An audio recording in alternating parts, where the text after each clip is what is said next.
Մոսկվան առաջին անգամ Փաշինյանին հրավիրելով Մոսկվա ինքը այդ հրապարակայնացրեց այս իրավիճակը, ինքը մեսիջ ուղարկում արդեն հայ ժողովրդին, ասում է հարգելի հայ ժողովուրդ, եթե դու հունիսի 7-ին որոշում կայացնես, որ այս մարդու հետ ես գնալու, ուրեմն մենք խզելու ենք քո հետ այդ հարաբերությունները, այսինքն ինքը չի ասում տենց բան, բայց իր բոլոր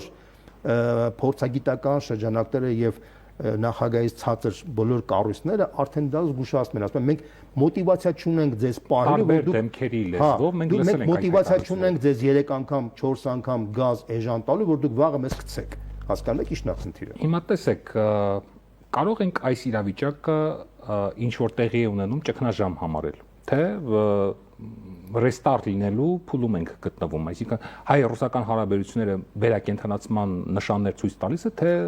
տեսեք, վերջնականապես այդ հարցին կարող ենք անդրադառնալ հունիսի 7-ից հետո։ Տեսեք, այդ հարցին պատասխանելով մենք պետք է հասկանանք, թե հունիսի 7-ին ինչա սպասվում մեզ։ Եթե հունիսի 7-ին այս իշխանությունը մնաց, ես ձեզ վստահությամբ կարամ ասեմ, որ Հայաստանը հայտնվել է քարե դարի մեջ։